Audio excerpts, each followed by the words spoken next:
Ashiq Grylls. আমি সুদখোর কমিটির উচ্চপদস্থ পদে দায়িত্ব সহকারে কাজ করেছি। এলাকায় সততার সহকারে সুদ খেয়ে নামের টাইটেলে সুদখোর খেতাবে অর্জন করেছি। এক সাইনে হাজার হাজার হতদরিদ্রের টাকা মেরে দিয়ে নিজে বিলাসী জীবনযাপন করেছি। নামাজ রোজা হজ জাকাত পালন করেছি আর নিয়ম করে সুদ খেয়েছি। মানুষের গালমন্দকে দোয়া এবং ভালোবাসা হিসেবে গ্রহণ করেছি। জীবন যুদ্ধে সম্মান কামাই না করতে পারলো 2 নাম্বারি করে প্রচুর টাকা কামাই করেছি। দেশের টাকা অবৈধভাবে বিদেশে পাচার করে ছেলে মেয়েকে বাহিরের নামি দামি ইউনিভার্সিটিতে পড়িয়েছি এবং শেষ পর্যন্ত দেশটাকে দেউলিয়া বানিয়ে দেশের মায়া ত্যাগ করে বিদেশে পাড়ি দিয়েছি। এইসব 2 নাম্বারি 3 নাম্বারি বাদ দিয়ে আমি চলে এসেছি বিচিহীন জঙ্গলে।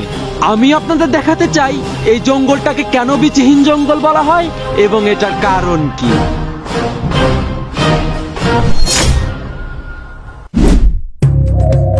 টিকটকারদের পাছায় বাস দিয়ে আমি হাতে হেরিকেন নিয়ে চলে এসেছি এই বিচিহীন জঙ্গলে। এই বিচিহীন জঙ্গলটি নোয়াখালী নামক একটি দেশে অবস্থিত। পৃথিবীর সবকটি ভাষা আপনি আয়ত্ত করতে পারলেও এই নোয়াখালীর ভাষা আপনি আয়ত্ত করতে পারবেন না। টিকটকারদের কন্টেন্ট আর এদের ভাষা দুইটাই সেম, কোনোটাই বোঝা যায় না। এদের ভাষার কাছে পৃথিবীর সব থেকে বড় সার্চ ইঞ্জিন গুগলও ফেল মারছে। এইখানে আমার খাবারের সন্ধান করতে হবে। আমার খাবার হবে এই জঙ্গলের পশু পাখি, আর আমার হেরিকেনের খাবার হবে আমার মুত। আমার মুতে আবার খুব ভালো আগুন জ্বলে, এইটা আমি দেখেছি। এইখানে আসার সময় আমি সাথে করে খাবার আনতে পারিনি। পাশের বাড়িতে মিলাদ ছিল, পলিথিন নিয়ে গিয়ে এক চাচির কাছে বললাম, চাচি আমার এই পলিথিনে দেন। চাচি আমাকে বলল, ডেকচিতে নাই ভাত, নাঙের উৎপাত। দাঁড়ার পর অপমানিত হয়ে চলে এলাম এই বিচিহীন জঙ্গলে। এই জঙ্গলের নাম কিন্তু বিচিহীন জঙ্গল ছিল না, এই জঙ্গলের নাম ছিল চুলকানি জঙ্গল। কারণ এই জঙ্গলে চুলকানি নামক একটি গোষ্ঠী বসবাস করত, যারা এই জঙ্গল থেকে বিশেষ একটি ঔষধি গাছ মানুষের মধ্যে পৌঁছে দিত এবং এইভাবেই তারা জীবিকা নির্বাহ করত। নোয়াখালীতে এই গাছটার খুব চাহিদা ছিল, কারণ নোয়াখালীর মানুষ শুধু 2 ঈদে গোসল করত। তারা মনে করত প্রতিদিন গোসল করলে তারা নানাবিধ রোগে আক্রান্ত হতে পারে। বছরে 2 বার গোসল করাতে তাদের চুলকানি রোগটা একটু বেশিই হয়ে থাকতো। হঠাৎ করে একদিন দেখা যায় কাশেম নামের একজন কাঠুরিয়া তার টিকটকার বউয়ের সাথে ঝামেলা করে হাতে কুঠাল নিয়ে চলে আসে এই চুলকানি জঙ্গলে সেই মূল্যবান গাছ চুরি করতে। সে বুঝতে পারে টাকা যদি থাকে পকেটে, বউ আসবে রকেটে। এই শপথে আখ্যায়িত হয়ে চলে আসে চুলকানি জঙ্গলে চুরি করতে। কিন্তু হঠাৎ করে কুঠালটি গাছের গুড়িতে আঘাত না করে তার মূল্যবান বিচিতে আঘাত করে। এতে কাঠুরিয়ার বিচিটি কাঁধেও না মাথায়ও না, ডিরেক্ট বডি থেকেই বিচ্ছিন্ন হয়ে যায়। কাঠুরিয়া চলে যায় পটল তুলতে, কিন্তু এখনো লোকে মুখে শোনা যায় এই কাশেম কাঠুরিয়ার আত্মাটা এই বিচিহীন জঙ্গল দিয়ে ঘুরে বেড়ায়। তারপর থেকেই এই চুলকানি জঙ্গলের নাম বিচিহীন জঙ্গলে পরিণত হয়। আমি কিন্তু কিছু একটা আওয়াজ শুনতে পাচ্ছি বন্ধুরা। আমার এইখান থেকে খুব দ্রুত যেতে হবে।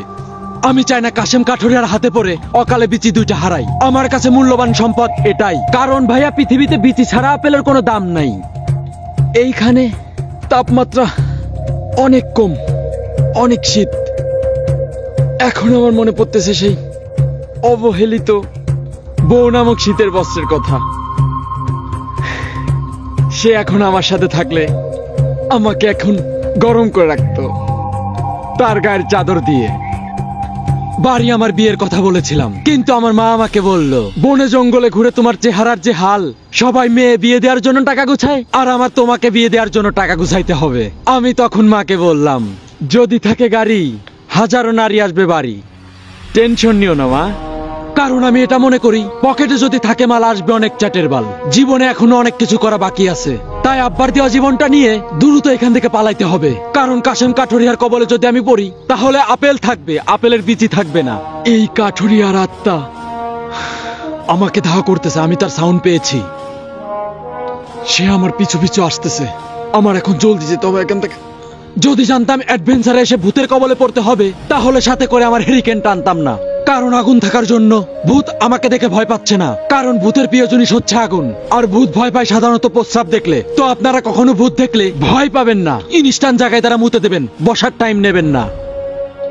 এখন ভোর রাত, ভূতের কবল থেকে আমি একটু আগেই ওইখান থেকে বেঁচে আসছি। এখন দেখা যাচ্ছে ভোর ভোর হয়ে যাচ্ছে, আমার এখান থেকে বাড়াইতে হবে।